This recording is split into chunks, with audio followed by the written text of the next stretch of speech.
Download the AllStar app. Make your picks for UFC fights, challenge your friends, level up and win prizes. Link in description. Get it now. You know, you have a fight coming up, obviously. Yeah. Did you just come out here for like part of your camp? Are you doing your whole camp here? No, I'm just doing my whole camp here. Okay. Everything, the conditioning, the jiu-jitsu, the strike, everything is totally here. Okay, why did you decide to come out here instead of staying home? Yeah, sure. My first fight, I did my camp at home with totally my whole team, my head coach. It was amazing, and I felt like I put everything on that camp. But unfortunately, half of my team is out for a vacation. Okay. My head coach won't be able to help me because he has a car accident. Oh. Yes, and he got a broken leg. So, like, I totally missed parts. So I couldn't do it at home. I was like, Thailand is a great place to have a camp there.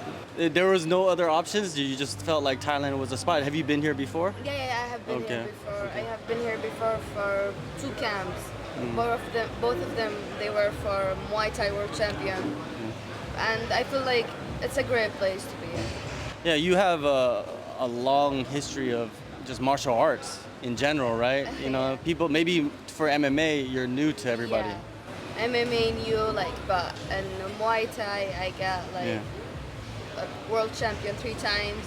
The first time I was the bronze, the second I got the gold, and the second time I got the gold also. Yeah, for sure. You're very decorated in the striking arts. Everybody knows that. You know, if they saw the fight that you just had, your first fight with PFL, they understand. It was very beautiful because, I like how you set it up. I don't know if you did set it up, but watching it, you threw the kick to the body. To the low. Yeah. It was like a kick to the midsection leg or something, and then right after that you faked it, and then you went with the head kick and knocked her out cold. You don't really see that in the women's MMA. Not so much, yeah. Because I have been training for that in the camp. Even one of my coaches were telling me not to do it low. He was telling me just kick the middle, and the second round focus on the high, and you're gonna make it. You're gonna knock her out. I was like, okay, but I think low kick is better. Because if I fake it like a question, maybe she would literally think that she's a low kick, not a high kick. So I did what I felt it was great. And in the second round, I was hearing my coach saying high kick, high kick, high kick. And even my friends outside of the cage, they were totally saying folk, or top. So I just heard it and I was like, okay, this is the moment for it. Do you think your opponent heard that too?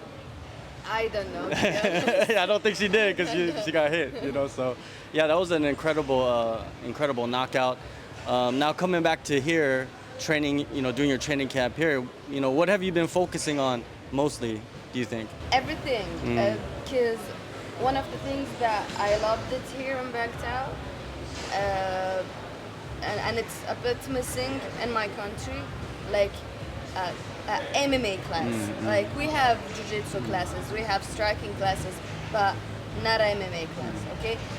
Everything is separate in my country, not totally everything together.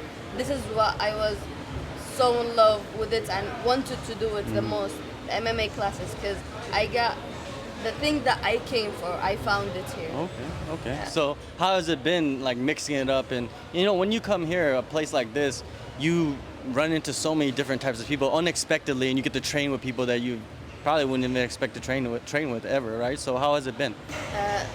This is one of the things that I also wanted to, because I always tell myself, the more people you train with from around the world, from Korea, Egypt, Jordan, America, Russia, whatever they are, every person of them has a different type of styles.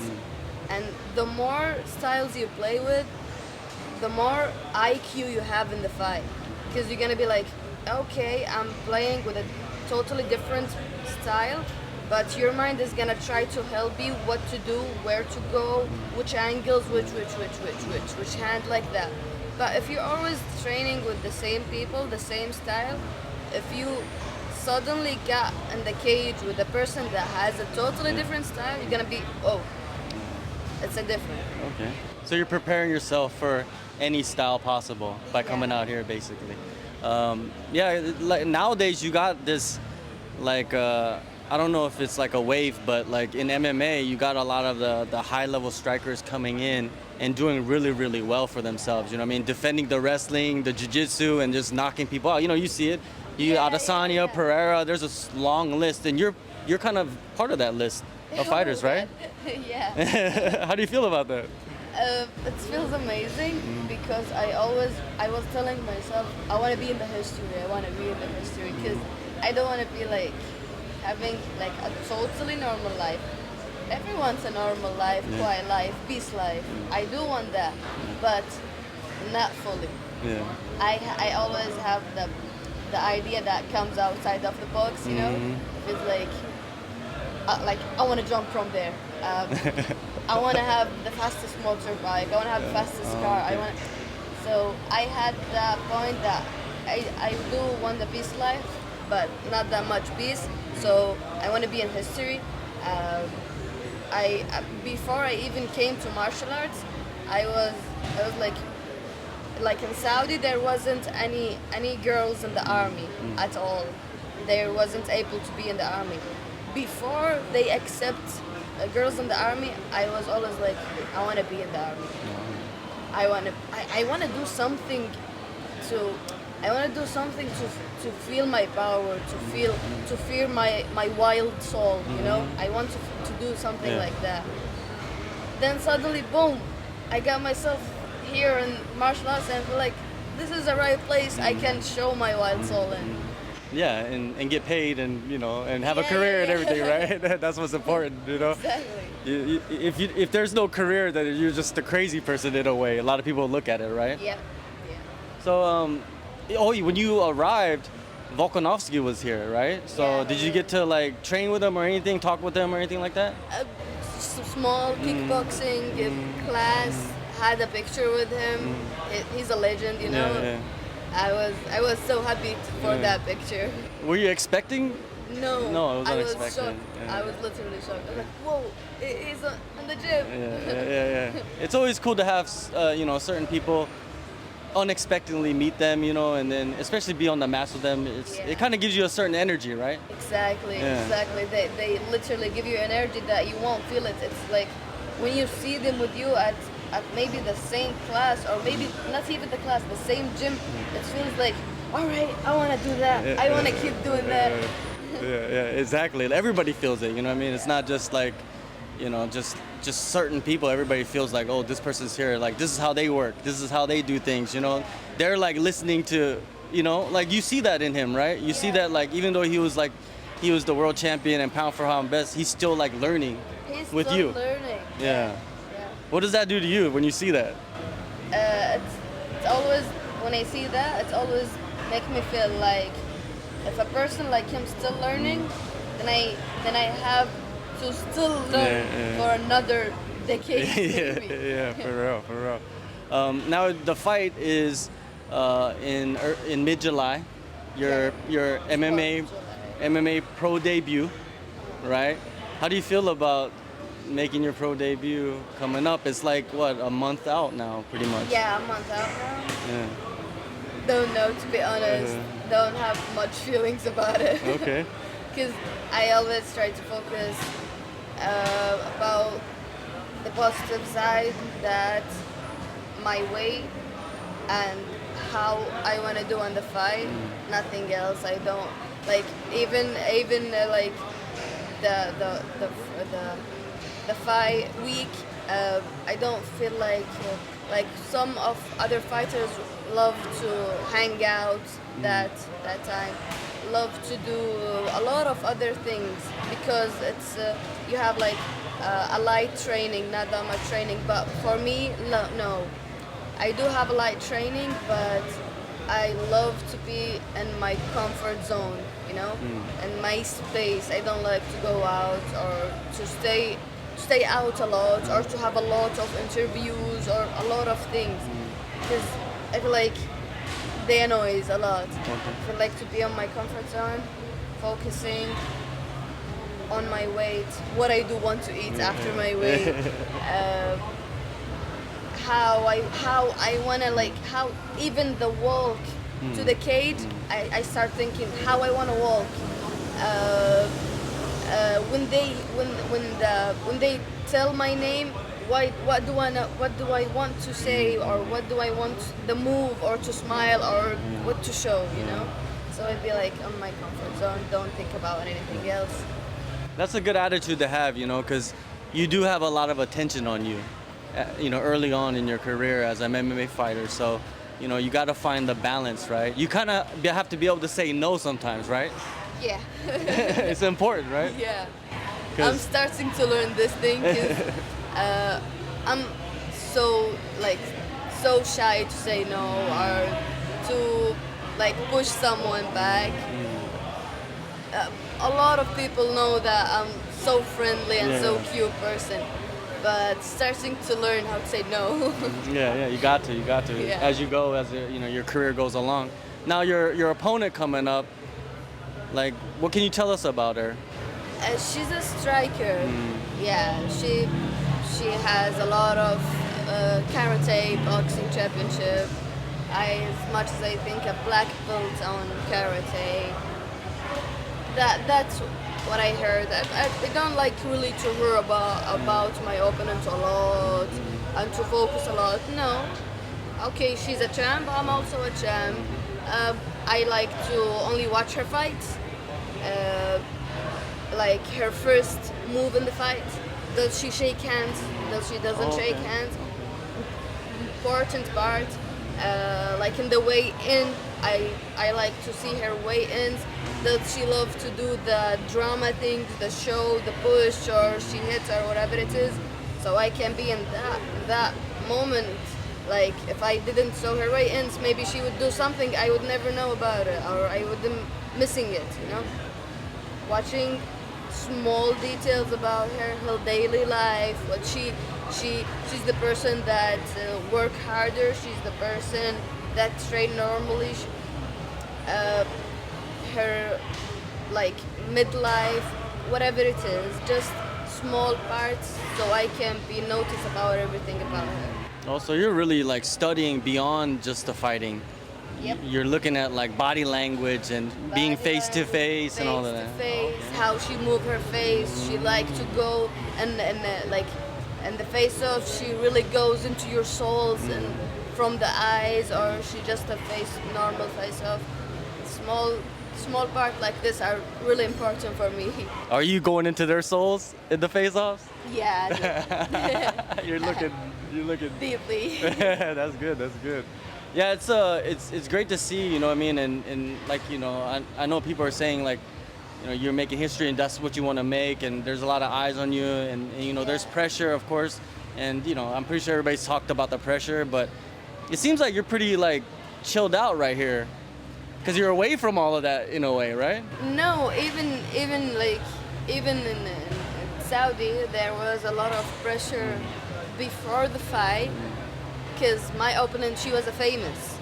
She has like 100K on TikTok. Oh. Yeah, and she posted the picture that we see her, and she posted the Saudi flag, we see Egypt flag.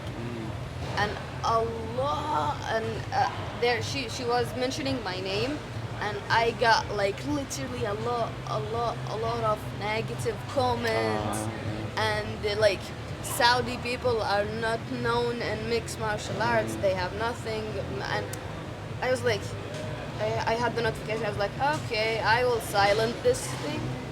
I like literally turned the notifications off, and I kept my normal cam. My normal life, my way in. Didn't want to go deep in that. You know, after the fight, you had that celebration, right? And it was a nice celebration, you know. It's part of the, you know, the pageantry of fighting. But I'm pretty sure, like you said, there's negative comments. A lot. I guarantee, yeah, yeah. A lot. Look, for me, what I think, every fighter has the right to celebrate whatever the celebration it is, even like, except if it's not really hateful or racist or of course. against your opponent, because it's like normal. Like my celebration was the sour, because my name is Hattan Alsaif. Alsaif in Arabic means sour. Oh, okay. Yeah, so it's my family name, and even in the Saudi flag we have the sour. Yes, It's like my culture, my name, so it's mine. So I have the right to celebrate the sour thing. A lot of people that say that this is not the right celebration or not a good for your opponent. You didn't really like. I don't know, but I felt like no, it's totally right. And after that, I visit her, I talked to her, and she was totally good with me, and I was totally good with her. Like you have the right to celebrate whatever it is, if it's not racist, not hateful. Yeah. It's alright. Yeah. Oh, there was a deeper meaning to the celebration. You know, I think a lot of people probably didn't know that. Yeah. You know, and also like you I have dedicated myself to step in a cage. I have cried for it. I have sacrificed a lot of my time, a lot of family things, a lot of celebrations, a lot of things I have sacrificed by everything. So I have the right to celebrate my win. Of course. You don't have the right to tell me no, don't celebrate. No, I have doing all my best to knock my opponent out. For sure. So I will celebrate. For sure. But after my celebration, for sure, she's not my opponent. She's a person, the same to me, and I wish her the best, and she wish me the best too. For sure, it's you know, get used to the celebration. Let's just say that, right? Get used to it because it's gonna happen a lot. Yeah. Now, when you look at this fight coming up, you know, your pro debut, like, what are your expectations from yourself in this fight? I don't think I'm gonna finish it fast. Because she's a striker too. My first opponent was a not we don't say really a ground game, but I saw a lot of her fights. She's so in love with the takedowns, so she tried to take me down. But in the first round, I was like, everyone knows me as a striker, so I will go for the takedown, and I got the takedown. I don't think I'm gonna finish it fast, and I feel like I don't want to finish it fast, to be honest. I want to go for the third round, and maybe I would love to finish it in the third round, like in the beginning of the third round, because I want to go with some boxing, not really into high kicks.